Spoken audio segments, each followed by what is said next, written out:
suis Traoré Youssouf, PDG de Mécanique Plus. Mécanique Plus qui intervient dans la fabrication et la rectification des pièces mécaniques. Il faut le dire, je n'ai pas toujours été mécanicien puisque avant ça, après le bac A, j'ai eu un diplôme en philosophie. Après quoi, un master en gestion des ressources humaines. Et pour en arriver à Mécanique Plus, un CAP en mécanique générale, option usinage, montage.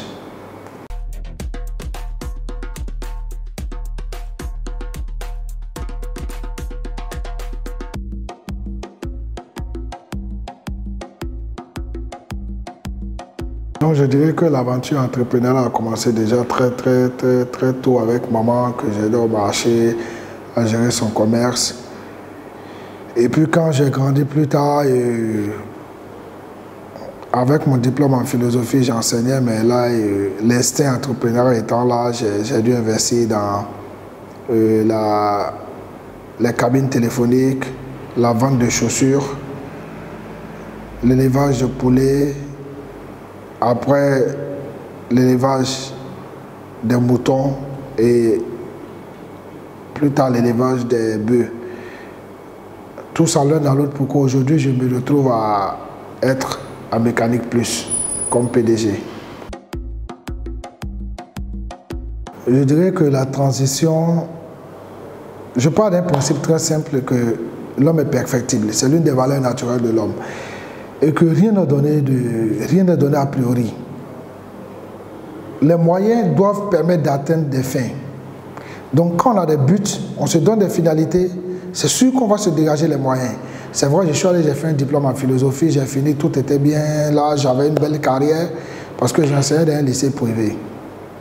Mais ça ne pouvait pas rendre compte de ces potentialités qui étaient en moi. Je suis allé, j'ai fait un diplôme en ressources humaines, j'ai coaché les ressources humaines, j'ai même donné des formations pour des cabinets. Jusqu'à ce qu'un jour, je décide, parce que là je suis encore fils de transporteur mécanicien, et donc à la mécanique je m'y connaissais un peu déjà parce que très tôt, quand j'étais encore au collège, j'allais en intervention avec papa pour le dépannage des camions avec les chauffeurs qui faisaient des pannes sur les tronçons routiers. Donc je reviens et puis j'appelle papa un jour, je lui dis « Ah, je veux m'investir dans le transport, mais en même temps je voulais penser à la fabrication des pièces. » Il m'a dit « Non, tu n'as pas été chauffeur comme tes autres frères, tu as été à l'école, je te conseille d'aller plus vers la mécanique générale en termes de fabrication. » Et puis ok, je comprends ça, dès lors je mets fin à mon contrat d'enseignant. Je repars chercher de l'argent. Et donc là, c'est l'intermédiation avec des Nigériens. C'est le suivi de certains chantiers de construction de certains parents. C'est l'accompagnement administratif des parents dans leurs entreprises, généralement les scieries avec mes oncles, jusqu'à ce que je puisse collecter un peu d'argent. Et puis un jour, je songe à asseoir Mécanique Plus. Mais avant ça, pour que je puisse avoir une notion de ce que je fais, puisqu'il faut faire ce que tu veux, je suis reparti faire un CAP en 3 ans pour avoir un diplôme en mécanique générale, option usinage, montage. Donc dès lors, c'est le directeur général de Mécanique Plus, mais en même temps qu'il sait de quoi il s'agit quand on parle de mécanique. Mécanique Plus, c'est la fabrication des pièces mécaniques, c'est la rectification des pièces mécaniques, c'est la construction mécanique, c'est la construction métallique, c'est en quelque sorte tout ce qui accompagne les systèmes de production. Nous sommes, comme on le dirait, le support, sinon une structure de soutien à l'industrialisation. Nous travaillons avec les entreprises qui, quand les systèmes de production, les machines, les moteurs ont des soucis avec des pièces qui sont défaillantes ou usées, que de recourir à l'extérieur pour commander des pièces, nous, on refabrique ces pièces dans les mêmes matières, selon les mêmes dimensions ici. Et donc, nous accompagnons les entreprises dans la maintenance de leur système de production. Je disais chaque fois quand je suis en comité de direction avec mes collaborateurs, je leur dis que nous sommes dans un système et un milieu qui est déjà concurrentiel. Et que nous n'allons rien faire qui n'ait pas encore été fait. Mais nous, à la différence des autres, j'ai dit toujours, qualité, précision dans le travail, mais encore surtout respect du délai de livraison.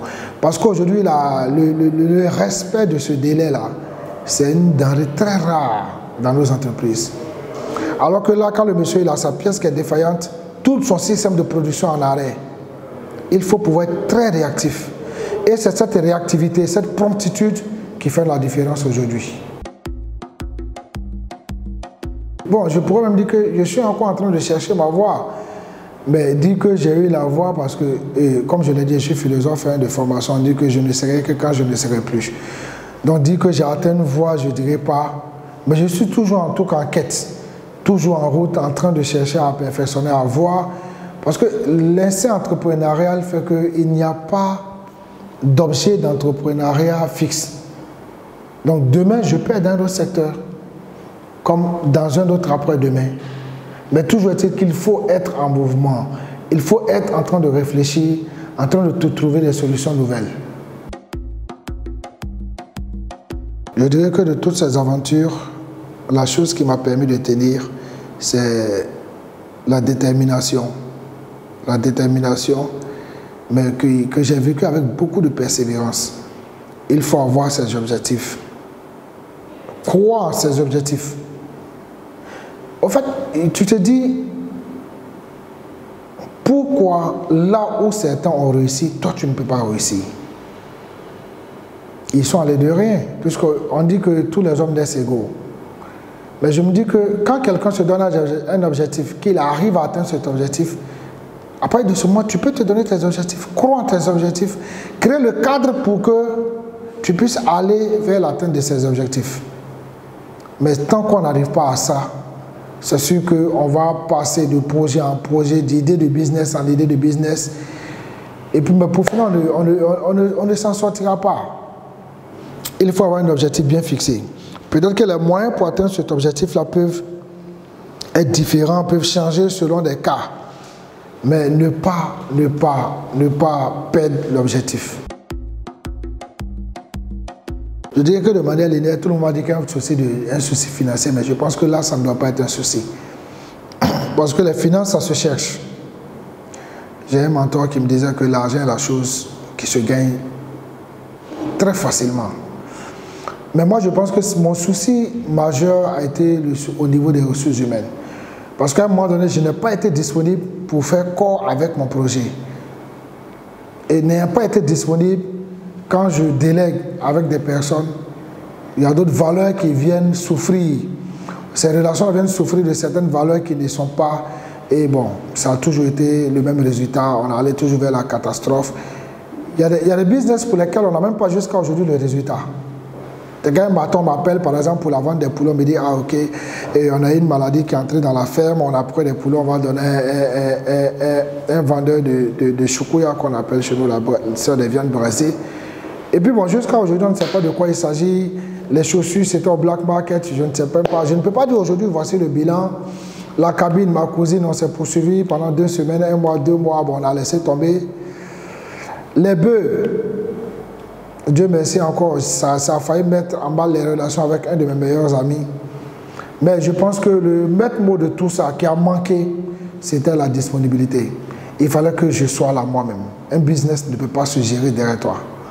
Il faut être là, il faut s'impliquer, il faut avoir la main dedans. C'est à ce prix qu'on peut essayer de sauvegarder son business. À tous ces jeunes entrepreneurs, je dirais que c'est le maître mot, la persévérance. Je suis sûr d'une chose, quelle qu'elle soit, on ne peut jamais entreprendre, jamais, et puis aller d'un coup. Si ça se passe, il faut avoir peur. C'est sûr qu'on va faire des ratés, parce que tu vas dans un monde, mais le monde a ses réalités, a ses principes de fonctionnement.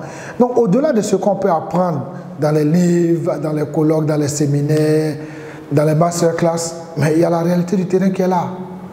Et tu vas te faire avoir. Mais moi, il est arrivé que peut-être après 6 mois de mécanique, plus un matin, j'avais dit que je vendais tout le matériel. Hein. Parce que moi, tu vas te poser la question, pourquoi je me suis mis dans ça? Quelqu'un qui n'a même pas à gérer ses loyers, il va se mettre dans l'entreprise, il doit payer le loyer d'entreprise, il doit payer salaire, il doit payer facture. Mais tu te demandes pourquoi je me suis mis dedans. Mais j'ai compris quelque chose, c'est que quand tu as un objectif, que tu crois en cet objectif, donne-toi le temps d'atteindre. On ne peut pas naître aujourd'hui comme un enfant et marcher aujourd'hui. Et il y a une pensée que je retiens de Jean-Godefroy Bidima, il dit « Le tout ne saurait contenir dans la partie ». Chaque chose a son étape. Quand tu vas commencer, il y a des choses qui vont se présenter à toi. Tu vas apprendre par expérience. Dans la pratique, tu vas apprendre. Et c'est ce savoir-là qui pourra faire de toi. Je me rappelle quand je suis en train de parler, quand j'ai commencé mon business, j'avais besoin d'une machine. Et donc j'ai appelé un ami pour dire « Est-ce que tu peux me soutenir ?» La première réponse qui me dit, mais ok, mais et si tu ouvres ton capital pour que les gens te donnent comme ton partenaire? Mon meilleur ami d'enfance qui est financier me dit non, n'accepte pas. Crois en ton business, laisse-toi aller, essaie de faire corps avec ton business. Parce que c'est de toutes ces différentes étapes-là que demain tu pourras raconter ton histoire. Demain tu pourras dire ce business-là, il est comme ci, il est comme ça. Tu pourras donner conseil à quelqu'un d'autre. Mais quand tu ne fais pas que, au moins d'obstacles, tu cries, tu appelles, on a fait intervenir, tu fais appel de fonds, pour finir, tu ne te reconnaîtras pas dans ton business. Et le business, tu seras étranger dans ton propre business. Donc il a fallu qu'on ait un peu de persévérance, comme je disais, aller avec la chose, faire naître le projet, grandir avec le projet, maîtriser le projet, de sorte qu'un jour tu peux t'asseoir pour dire non, pour tel projet, je suggère qu'on observe telles étapes. Sans ces étapes, on ne peut pas arriver à un résultat. À ces jeunes, je pense qu'il faut persévérer. Rien que la persévérance. Quel que soit ce qu'on va faire, la persévérance. Parce qu'il va arriver des moments où ça va flancher. Mais il ne faut pas perdre de vue son objectif. Quand tu as l'objectif que quelque chose advient, tu te dis, ok, c'est arrivé, mais il faut que je reparte. Il faut toujours repartir. C'est toujours en repartant qu'on peut arriver à des ports.